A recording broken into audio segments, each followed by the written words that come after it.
Hello and welcome. I'm Srinivasan and this is Talking Sense with Srini. Well, this is our 75th episode, and I want to take this moment to thank all our viewers for their unwavering support. It means a lot to us. To mark this occasion, I and our editor in chief, Srinivasan, are joined by a very special guest. He's the Singam of startups here in Tamil Nadu, Mr. Kumar Vembu, who's also the co founder of the Indian SaaS heavyweight Zoho Corp. And the topic couldn't be more significant: artificial intelligence and India's place in it. 2 years ago, we were promised that we'll have our very own foundational AI model. It is June 2026 and we are still figuring out. Have we really missed the AI bus? That's what we are here to find out.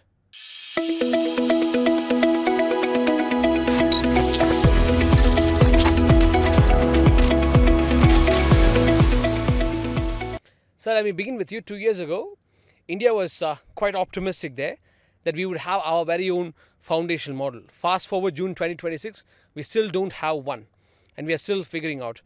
Do you think we have missed the AI bus as much as we did for manufacturing?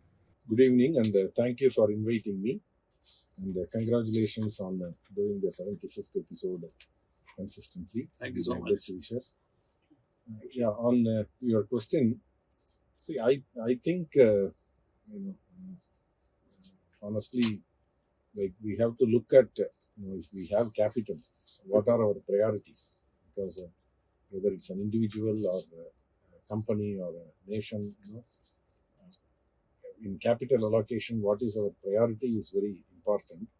So I don't think, when the science was not proven and a lot of money was pumped into scientific research, and the business case was not very clear and things like that, right? A country like India was, can invest in scientific research of that magnitude, right? And even doing the technology then and engineering and taking it to market. So that whole cycle, basically is was and probably is beyond our reach. That's So and so in that sense, I don't think there is any bus that we missed, and I think we have to look at our own, what is our journey as a country, and what are our priorities given that somebody else has done these and it's scientifically proven, and many parts of those technologies are available, and what we have to do with that now, because the capital required now to get anything done will be an order of magnitude lower than what it would have taken if the science itself was not proven, and we have to invest in scientific research. right. So here is a question related to this, that there are 2-3 reasons which they are citing why we have not been able to do this. One is, a very low investment R&D, which is traditionally Indian companies, both public sector and private sector, do very little investment in R&D. As a country, I think we only spent about 0.6065% of GDP as compared to other countries. They do much more. So our R&D spending is very low. Second is we do not seem to have enough hardware like GPU or the thing which they say is important for this. And the third factor is the variety here. So LLMs, large language models, basically depend on language, and we have a variety of that. So in a way, it's a very rich country with 22 languages, official 8 languages, and so many things we have, and our dialect changing every 100 kilometers. So we are a very varied, rich nation with a lot of capabilities, but yet we have not been able to harness this. So the question is, there are 2 examples before us. We faced a similar situation in the nuclear science. Similarly, we faced a similar situation in the case of space technology. We seem to have somehow overcome all that, despite having, there is a famous quote saying that at an expense of auto rickshaw, we could actually launch a satellite. Ours looked like an auto rickshaw in comparison to what other nations had limousines. So DeepSeek has given a way out, saying that it is possible that at a fraction of a cost, they could develop, a certain model there. Is there any possibility here of doing something? Is it a way out? No, there is always a possibility, right? See, the thing is, like I said before, one is the science is proven now, and the fact that somebody else has done it, we know it is more engineering problem today than a science problem, right? So the investment comes down, and many components of the technology also, is well known, and so that means it's becoming more and more of an engineering problem to solve, right? So yeah, and in that sense, even like what DeepSeek has done and what others have done, how they were able to get a much lower cost. So everything is knowledge that is available in public domain, right? So, but do we have enough engineers available? I mean, here is a question. The talent question comes in very sharply, because a certain ecosystem has to be developed for the money to come in, for technology to fall in place, and more importantly, for the right kind of people to come in. Yeah, actually, that is very correct. So, there are two things there. One is, like you mentioned, about the 0.65% of the GDP is only invested in R&D. We are, number one, capital is scarce in our country, and number two, capital is more expensive here than many other places, right? Even equity is expensive because you don't get the kind of valuation you get for the risk people take, right? So that means, when capital is scarce, companies or individuals, whoever has capital, they are also going to be very careful about how they allocate their capital. And the other thing is the opportunity is available. So when you have so much low opportunity, low risk opportunities, why would anybody invest in a high risk opportunity? When I say low risk opportunity, like providing proper health care to people, there is so much opportunity. Giving a lot of elder care to people, there is so much opportunity. Giving good digital infrastructure for doing things, there is good opportunity. Doing a lot of physical infrastructure, there is so much opportunity. So that means in India, as the country develops and the per capita income goes up, people want more and more goods and services. There are so much, opportunity which are very low risk. You just have to have a product and it's going to sell. So capital will find its way into such low resistance paths where the return is more certain and things like that, right? So I think that is one thing we have to remember when we, the catch up we have to do not only in AI, but in all the other areas, including, things that affect the quality of life of our people. So the capital will first, it's like water flowing in a canal, right? So that's it's where going to find the least resistant path. That's where the worry is. The world is moving very fast. We are no longer in situations as in the past, I explained in the case of nuclear or space. Now we have become the largest kind of a user of the technology, and perhaps we are the best user case, they are saying. Is there any alternate ways are being suggested? Like, for instance, we can perhaps take advantage of data centers, or maybe we can take advantage of chip manufacturing. But again, there a lot more, area to be covered, especially fabs are very high order. But this is a strategic issue. What you're saying is absolutely right. The priorities are different. We have to upgrade education, health, basic infrastructure. All those issues are there. But once again, when there is such a fast sweeping technology, which seems to be, almost covering all aspects of life, which we can discuss further in detail. Since it's a strategic issue, why there is not a kind of even conversation which are begin? There seems to be still hesitancy or a denial that what we have is enough. We are what we have is we have a good kind of a impression globally. I mean, these kind of things are what Absolutely. we face. We also compare ourselves with the digital stack that we have built, the Jam Trinity and so on. There's the UPI, and which is completely different from what AI is. There's lots of compute that's involved and all that. So No, that's important. This digital stack and all important, but yet the fundamental thing, why there is no conversation on this? See, we have to, there are, one is, I don't agree that, this, what we have is enough and we are already doing great. That narrative I don't agree with. But I believe that there is a lot to catch up in, every citizen's quality of life, in how we can simplify lives and every aspect of life there is a lot to do, right? So definitely, it is not a question of whether we are the best and greatest or whatever, right? Yeah. And we already have everything. So we seem to be drowning ourselves in self-congratulation. That is not the right approach. But we wake up to it as if it's a overnight success. So somebody woke up in the bed and they launched something. But if you look at how, what is the work happening, right? And when you listen to people like, Vinod Khosla or people like Sundar Pichai or other people, so they have been working on this problem for 20 years, 30 years, 40 years. There are people working on this problem. So the scientific research in AI is probably going on for 50 years.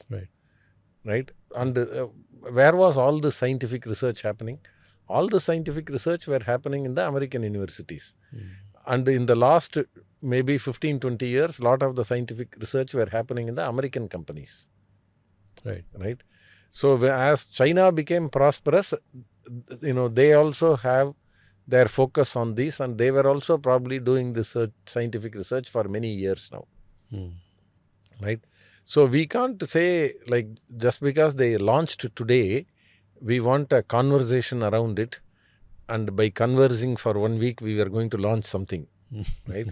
So what they did in 20 years or 50 years, because there are many scientific breakthroughs that were there, because those sciences are proven, the papers are all well written and available for everybody to access, and the technology, whatever extent there are not covered by intellectual property rights, what is available in public domain, everything is available for everybody.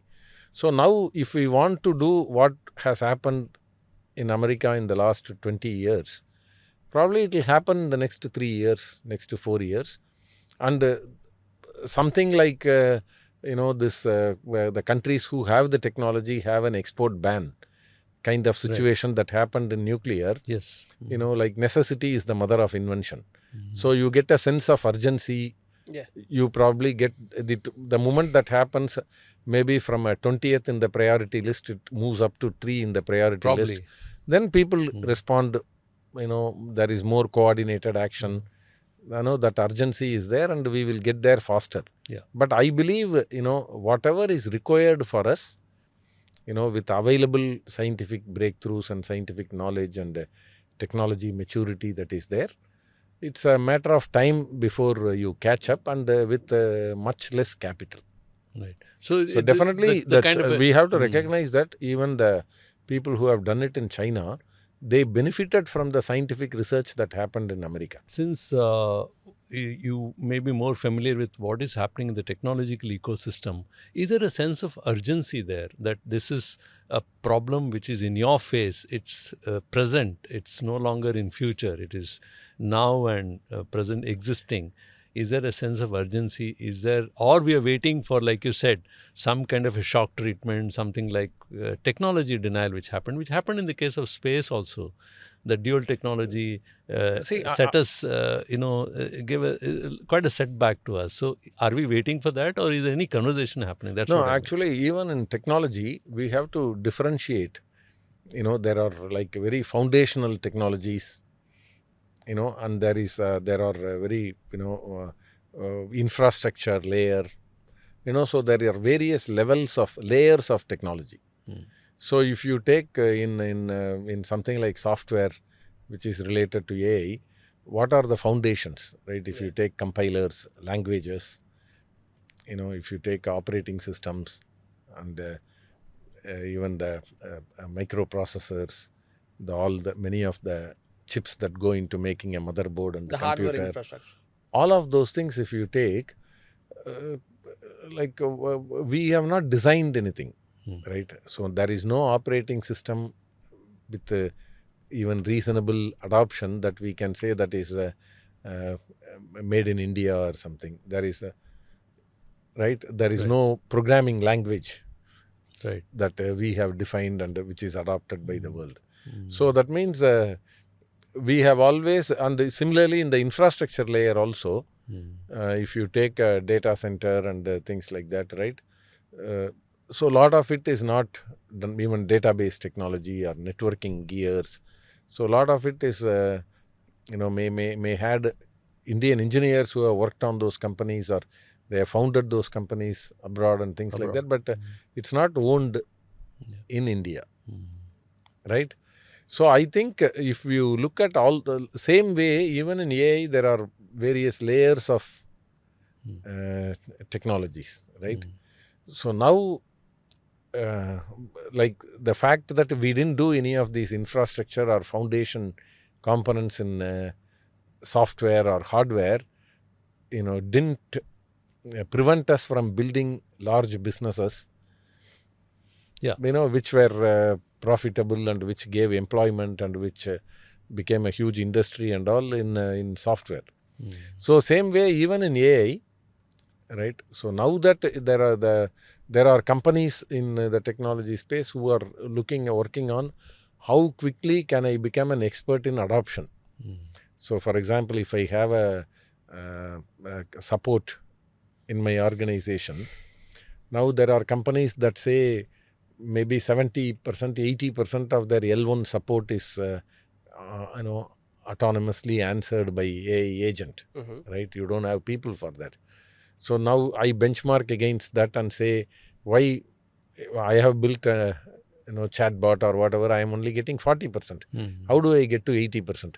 So there is huge urgency in that. So it's moving like more that, towards adoption. That's adoption, where I can keep improving the percentage of work automated or made autonomous, the decisions, the time. So that, the organizations where they don't have to do any fundamental breakthrough, they are not in the infrastructure business, they are in the applications business, they are in a service business, they are working on this. So if you look at the entire Indian IT ecosystem, we can say very, very significant, maybe 90%, because I have not done the exact categorization, but a very, very significant portion of them are in, applications. So are the startups also moving more in that direction? Lot of Indian startups were also, the well-known successful ones were all applications. They were never in infrastructure layer, they were never in foundational research layer or science layer or anything like that, right? So we can't, it is basically like this, we never worked on it. Like if the computer industry grew in India over, let's say, last 40 years, right? We have never worked on the foundation layer or the infrastructure layer for 40 years. Suddenly, only when AI comes up, we are saying why we didn't produce a GPU, why we didn't produce a LLM. So I think it's a very unfair question. Because that's right. But this question is coming because, you have a fair point, what you're saying is, but this question is because, see, the spread of AI seems to be much wider, the scope much deeper than the other technologies which are seen, because this seems to be all pervasive. It is not limited to one or two sectors. So it doesn't just involve defense, security. It also involves education, social sectors, health, you name it, agriculture. It's all pervasive. So especially when we had conversation, news stories last week saying that the US government, Trump suddenly ordered that, that there should be a kind of all new models, whichever the companies in US are creating, they should be kind of supervised by the government, or there should be they even set up a body for that. Or when you hear news about where Mythos announces that their model basically cannot be currently used by everybody because it has got certain, it can actually detect vulnerabilities whether it is in defense or whether it is in power plants or everywhere, or banking. These are all vulnerable areas, and we are moving more and more towards, as an adoption or as a user, we are getting into all of that. We use it in everyday life. So therefore, are we now, by not quickly getting into it, exposing our to a situation where there could be a different kind of a sovereignty or a issue comes, or a kind of, to go to the extremity, another kind of digital imperialism, fear of, are we facing those kind of, or am I hallucinating. No, I think, see, all those are possibilities which nobody can deny. So all the possibilities exist, right? But the government regulation, right? If you see, Anthropic has been very consistent for a very long time. They are saying that the governments are not doing enough to regulate. So they are saying regulations are very important. So they are a proponent of regulation because they feel the technology is very powerful, and while the technology can be hugely beneficial, it can also have the opposite effect of being hugely destructive, and it depends on the person who uses it. So I think such regulations were expected. See, if you see on data privacy, data protection and things like that, there are regulations now, right? So even like till 2 years back, 3 years back, the data related to us could be hosted in US or any part of the world.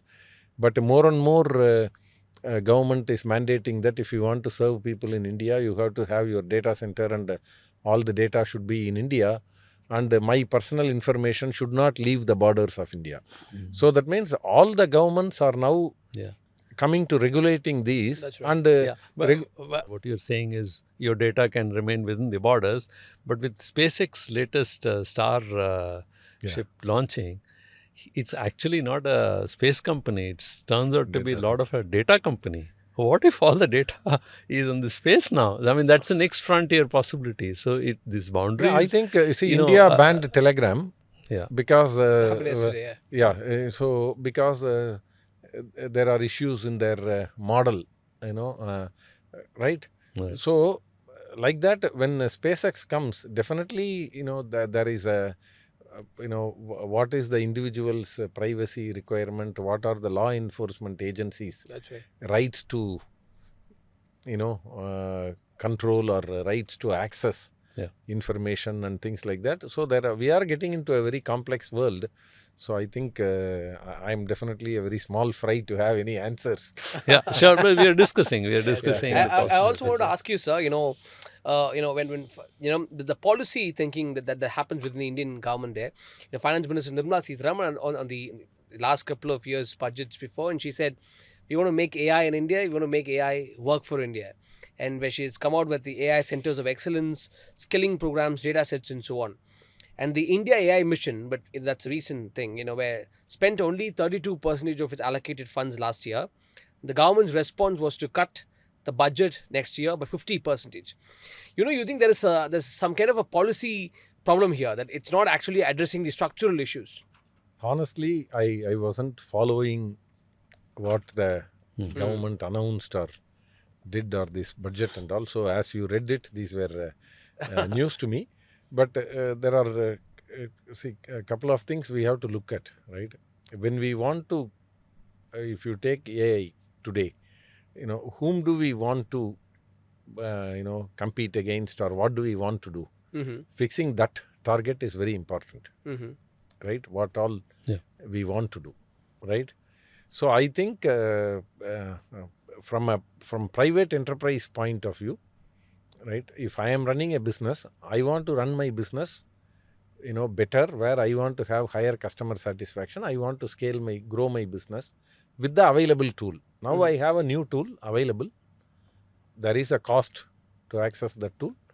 So almost every, startup I know, every businessman I know is looking at AI as a tool, and with whatever that is available, how can my business get the best benefit out of that? Absolutely. Yeah. And how can I be the, one of the earliest adopters, right, of AI? So that means today, if somebody is in, for example, a travel booking kind of a business in US and in India, I think the adoption rate of these two companies are almost the same, and probably the Indian company wants to adopt it faster also.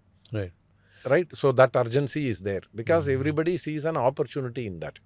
So if you look at all these application companies, they all see the opportunity, they all work with an urgency, and where there is another good asymmetry here, because in a market like US, the top talent goes into working on the fundamental research, the infrastructure and platform players and things like that.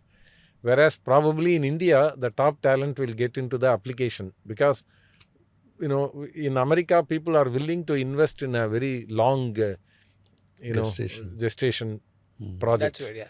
But in India, we want more instant gratification because of our the kind of per capita GDP we have and the importance of having a good income in the short term and things like that.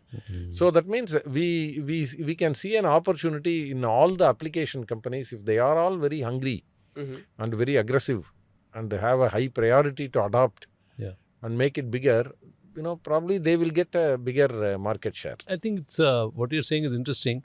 Let's get into more practical issues. I think we have spoken a lot about strategic issues.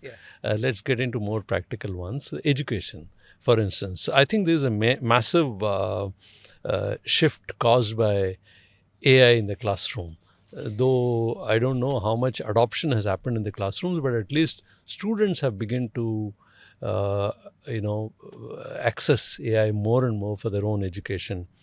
So are we at a stage where can we say that are we steering the technology or the technology is steering us? Because why I'm asking this because it appears that people, rather than going into students and even in workplaces, I've seen rather going into the understanding the root of the issue or the entire issue as a whole, they're going to ask questions and get immediate answer. And there is an immediate gratification and they are satisfied with that.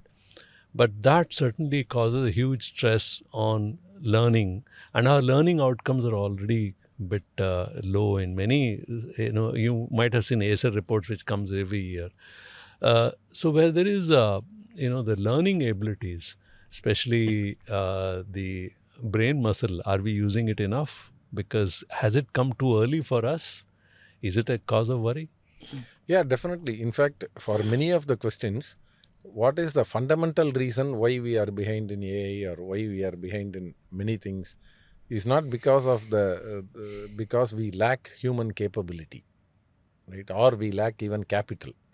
The fundamental problem is the quality of education, because like I have been a regular visitor to campuses and schools over the last 30 years, 35 years since the time I started the companies. So there is a gradual degradation in the quality of education, across the board, whether it is school or college or anything. For example, in Tamil Nadu now, I believe, because I have not been tracking this, but up to 8th standard or something, everybody passes. You have kids in 5th or 6th, they don't have. In fact, I went to an event where they were saying the literacy in terms of both language and numerical literacy is very poor. So there are NGOs that are working specifically on improving the literacy, even though the schools are supposed to give both language and the numerical literacy. But like that's what happens when you make education inclusive and say everybody passes everything, or there is no exam, there is no evaluation or anything, right? And second thing is, that same thing is true with colleges. We focused more on quantity than quality, where, in most of the engineering colleges today in Anna University, we used to have what is called a Konar Tamilurai, kind of a notes book for Tamil and things like that. A similar thing is available for all engineering subjects. So you basically have to mug up those and answer with zero practical skills. So if you look at, because of that... Rote learning, you mean to say? Yeah, so when somebody graduates, the entire burden of training, because we need people to do a job, the entire burden of training, people have some native intelligence, people have some native problem solving skills. Then people come to a job and they learn everything they have to do. This is true for 80% of the people in any profession. They learn everything in the job. So they, in fact, for the last 25 years ago, I learned something that Albert Einstein said about education. So he said, you get your degree, go out of the campus and ask yourself, what do I know? Yeah. Right? So That is the answer to that question decides what education you got. No, What do I know is not the theory of what I know. What do I know is basically like what are the things I can do. Yeah. Today you get a person graduating out of college. In fact, one of my favorite interview question is, okay, somebody writes in their resume, I know C and I know Java. I ask them to explain what they did. They go, basically they are very low on energy. They have nothing to say. Whereas when they write, I have played volleyball or I know cooking. When I ask them to explain, they are full of energy. So I even tell them, you paid so much money to go to a college to study computer science, but you have not done anything in C, but you are going and you are so much energetic about playing volleyball, right? You can explain in so much detail, right? So our focus from the very young age has to be more in doing. Yeah, but that's true. But the education they has were to be. trained like that- I have a point of view here. The education has to be inclusive.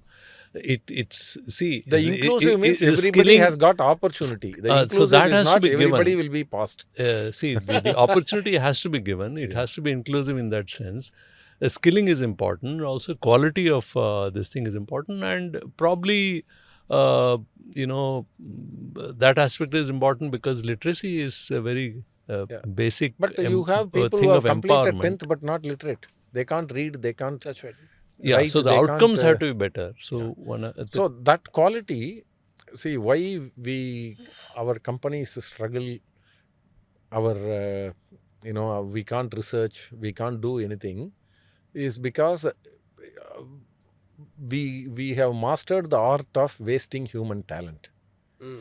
Basically, at every level, we are reducing the potential of human talent, and they all settle down to lower and lower job than their capability. In fact, one statement I loved when I think probably in 2015, somebody in the government made this statement saying India's problem is not only unemployment, it is also underemployment. That's right. So that means, see, people will create opportunities if... yeah. So the real worry here is so what this is doing is basically introducing early introduction without having a certain training in AI itself on how to use AI. Probably the worry is that it will kind of take away what is important in education is critical thinking. I mean, so those are the actual worries, and that's both in primary education, secondary education, and also in workplace. Yeah. So those are the areas. So I think I wouldn't say, we say training.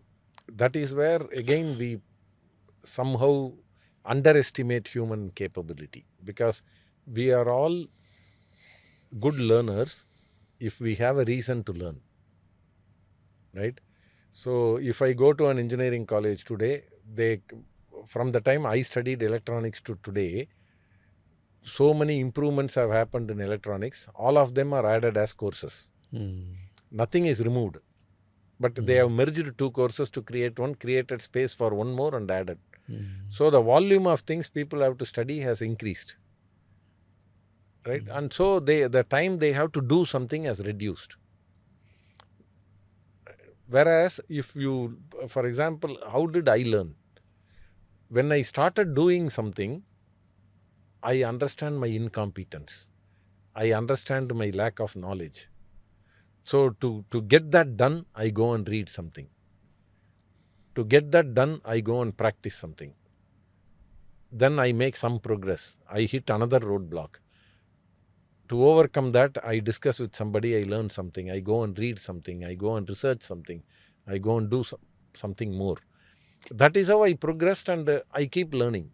Yeah. So that means if AI is also a tool, if only we create that interest in people to do things, and where they pick their own problems. So it is not like you give one problem to all the 60 people, right? Then people start doing, naturally they are, if they pick a problem of their choice, their interest, and they start doing, they are going to use AI tools also correctly. and like that is how we have to look at it, because and the third, that in my experience I also recognized one more thing. For a long time I didn't understand why IIT is named Indian Institute of Technology and my college is named Aragapach TR College of Engineering and Technology, and something else is just named Engineering College, Regional Engineering College. Right? What is the difference? Right? The difference is that a technologist is always working on finding a better, way of doing things, better, something technology breakthrough. Right? Whereas an engineer is looking at using proven technology to solve a problem. Yeah. Right? So like this, there are people, a diploma, what do they teach? An ITI, what do they teach? Right? In an ITI, already something is engineered. So if there are problems in that, they are taught to troubleshoot and maintain and things like that. Right? So if you look at, that's how the curriculum is designed. Whereas today in our ITI and diploma, there is more practical approach. People put their hands on something because they are supposed more to skilling maintain. happens. Whereas in an engineering college, everything is abstract theory which I mug up and write, and and if I do something that is outside my curriculum. Yeah, so many of the other thing which has happened is earlier it was actually only AI chat box. Even if you see the way Google search box was, now we are living in an agentic world where AI agents seem to have taken over a whole lot of other tasks. So, for instance, I need to find out over a weekend which is the best quick one day visit I can do. I can just ask prompt correct sort of questions. I'm going to get all the research at one go. So so it's in a way it's become very easy, but it is also taking away what we have done traditionally very well is the IT services. So it seems to be taking away most of those things also. No, see, when there are two ways of looking at it, right? One is we look at there is a finite, limited possibilities. Other is there is a unlimited possibility and unlimited opportunity, right? I will give you an example. My father was, all his life, what did he eat, right? Maybe 99% of the time, traditional South Indian food at home, right? Now you take any economic background, any person, people have tasted pizzas, people have tasted pastas, people have tasted momos. So everybody has a, a palate that is more, Agree. multicultural. So there are so much ready to cook food, there are so much ready to eat food. Everything has a market. So our consumption has increased. The same is true of technology also. Yeah, so you have a point. If we believe there are so many problems that can be solved by technology, the possibilities are limitless, that, the more time, time makes us more creative. If we say that instead of searching where to go for 4 hours and talking about it to 5 travel agent and things like that, if I get the answer in 5 minutes, I have the remaining 3 hours, 55 minutes to relax and be more creative to come up with the problem I want to solve. So I agree. What you're talking of access, that instead of one kind of food, now there is a whole variety access which you have. But then there is a problem here. Say in our practical life, we are as reporters and journalists, we produce content, but then it's put on a platform. It is available to others, and similarly, I have access to all kinds of other information. So I can. So it's a two-way flow here. But then the platforms are so dominating. The resultant revenue flows to the content creator are so low that the incentive to invest more in content creation becomes less and less, because there is no revenue possibilities. Those things are not well defined because these mega companies seem to have taken over all of that. YouTube is the biggest So media company. if you there is a FOMO possibility, fear of missing out if you don't access that. But if you access them, you are reduced only to a data, that you are a data provider. So isn't that a very... No, I agree with you that is there, but we see the shift is actually from a more industrialized, where everything you do mass market product to a personalized, Okay. right? So we are definitely going for a lot more personalization because that means the individual preferences are very important, right? So that is why while we say on one side the larger media houses, the platform problem and things like that, but look at the creator economy that has created. So how many people are creating content and earning a living and having an office, everything. So there is a new kind of content creators who are flourishing, right? That's who are true. building influence, who are able to monetize their influence and things like that. And if you see who are successful in that, they are people who picked a very specific niche, and in that niche they are building their brand, and they are giving very personalized content to their audiences in that, right? Yeah. So I think like if you look at the broader industry as a, has it created more economic output? Has it created more professionals, more, as it brought out more creativity out of individuals and things like that? In my opinion, for example, when I was growing up or even when I was in college, the only choice is to watch Doordarshan, right? Today, depending on my own taste, I can go and see what I want. Absolutely, yeah. Right?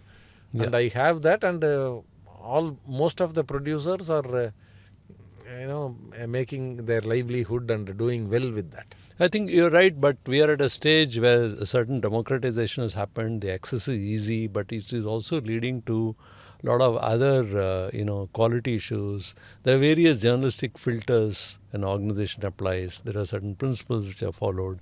So it's become, in a social media, it is far more flexible, far more. So those kind of issues are also there. I think we'll come to that later. Talking about the business side of it. India is not able to also attract foreign investment to this sector. So whatever, say if you look at foreign investment inflows or even FDIs, one of the reasons why that's not happening from foreign companies, Indian companies are not investing because of their capacities are probably already underutilized, and FDI is not coming in because it is going to other lucrative markets because of the AI. That's right. South Korea, for example. South Korea Taiwan. or Taiwan or those kind of markets. So that's so even if we don't have our own finances, the ability to raise finance is also reducing. That's another problem. Yeah, I agree with you. So I think like the risky capital follows the most highest reward. Yeah. Right? I think Yeah, risk reward ratio you're talking. ours is a very cautious capital. We want the least resistant path. But, No, but we don't even have companies, say SK Hynix, for example, Micron Technologies, for example. Even the heavyweights in India, they're not doing much about. Obviously, Reliance has got Jio that's going to be listed very soon, but the AI role is still very low there. see, I think like education is a fundamental problem. Today, if you look at even employment, so if you go to campuses, like the multinationals who can pay the best are the number one choice employer, right? Meaning leave the people who want to start up, because that is getting more and more, that's becoming the most favored option for many graduates now. But if you leave that, people want to go for the highest bidder. And in most industries today, the highest bidders are very well established multinational company that is headquartered somewhere else, right? So if you take any sector, India focused or India's best company, they will be the third or fourth choice as an as an employer for in campuses, right? So when so that means even without a brain drain, even within India, there is a preference for, working for the larger multinationals, established brands from other countries for 2-3 reasons. One is definitely they are in the cutting edge of technology. So if I am a professional working for them, I am exposed to the more cutting edge than somebody who is trying to play catch up. They are paying higher. That is the second reason. Right. And the third reason is also that there are more opportunities globally.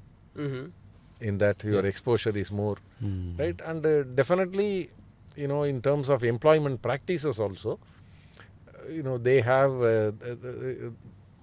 maybe better employment practices because they are globally operating and they can't have a different policy for US or France or Germany and India. Right? So those are the reasons, so talent also within India goes to those companies, and we need, we want to promote GCCs. In my opinion, like whatever limited time, the last 30-40 years I have worked with, I believe every bus we miss by making the wrong choices at the right time. Right? Basically, like our focus was on service companies. For example, when I founded in 95, and when we started going to campus, probably starting in 98, right, the service companies were the darling of the graduates. Right, we were the last option because a product company that won't give any on-site opportunity. Nobody wants, because on-site opportunity is the prized thing, right? So like that, then the next phase we want to promote. The VCs came in, the investments came in, and they are more interested in India as a market, not as India as a technology supplier to the world. Middle class. So they invested in India as a market, that is the B2C startups, Ola or Swiggy or Zomato kind of companies, right? So our focus is also like, you are able to, even the same government celebrated the unicorns. I have been in the audience when Prime Minister Modi met 10 startups on a stage for startup, and they were all mostly consumer, or VCs funding a company that is addressing a US market kind of thing, right? Somebody is toiling very hard to create a technology. Even government of the day didn't find them suitable, right? But suddenly you want to turn around and say we are only producing, these delivery companies. It doesn't make sense. Overnight. See, finally, everybody needs certain. While people have conviction and other things, you need to build a team. You need people to stay with you, right? So I know a lot of companies, lot of founders who wanted to solve technology problems. What happens? They take a person, they train. 2 years, 3 years later, multinational companies pay them 5 times, 4 times salary and take them. And market, these people take the product to a potential customer in India. They want to compare them against a multinational product. And they say, you are not a brand. So you show me another customer. So how do the people get opportunity to even prove these technologies? Correct. So I think coming back to the question of investment, which I was trying to say, why FIs, one thing probably we are waiting is that there is certain investment which are happening in other markets, like I said, Taiwan, Korea. Even a lot of investments are going to US. So probably we are waiting. There's a huge IPO which even SpaceX had it. So probably there's an investment phase and there'll be a boom, maybe there's a bust, and then there is a reset. Perhaps somewhere there we'll find our space. I think, second reason also, our currency is depreciating. So that means for somebody who's investing dollars today, it has to, finally they want to take dollars returns. So I think we spoke comprehensively about artificial intelligence. I think closing comments are from you. What do you think that India got to be focusing on? Of course, you mean to say that we haven't missed the bus, or maybe maybe bus is in the stop yet. So what do you think that India should be focusing on right now? I think we should focus on education, revamp education totally, Yeah. because we have so much human potential. How do we nurture, right? So that people all become problem solvers. Yeah. And then, whatever technology is available, people can solve. And second is like the way there is CSR. Government gives CSR budget, Yeah. right? Every company should also, successful company should also give opportunity to startup. Because if everybody, see, like we say, the investment by Indian companies, right? They are risk averse. But in their buying, they are risk averse. Because if I am a purchaser in a company, I buy a startup product and it fails, right? Then that sticks to me as a buyer in the company. And it affects my career. Nobody is going to buy anything from a startup, right? While in the last 5 years, there is some change in mindset among corporates in encouraging startup. But in many of the startups I work with, still the question asked is, we don't want to be the first customer. Show me somebody else who is using, right? And then show me somebody similar to me. Show me somebody in my city, right? Show me somebody exactly my size, right? So it's So now, so you have to find your first customer. You can only find same size, same industry, same problem, same location, So another customer. Even the So if startup so many mindset questions is, are there, so among buyers, among companies, in your procurement you take some risks. In your procurement, and you take honest risks without saying I'll be your first customer because you are my friend's son, or because absolutely. you are my boss's son or something like that, or daughter or something like that. Because that's the only way many large companies today access is there. Yeah, so even a startup ecosystem requires a certain mindset. First which is customer. missing. But, And trying out, Yeah. right? You try out, and then you basically give them space to, show their prototype and or correct. deploy their prototype in your environment to see the ground level issues. So you feel that So encouragement those is are all missing. the important thing to create an innovative culture, because today if I build a product, even if I make it work in my own limited environment, getting a first customer to try is very, very hard. So you I think actually have a lot of sympathies for people who are building, thinking that an Indian company will buy their product, because getting first customer is so hard here. But you see change happening. You see green shoots there. How long you think it'll take? No, now at least many companies are doing it because I bought from a startup or I supported the startup has become a fashionable statement, Yeah. right? So at least a lot of them want to pay lip service to that. But in terms of attitude, I would definitely say if that changes, the rate of innovation will accelerate a lot. Correct. That's right. Yeah.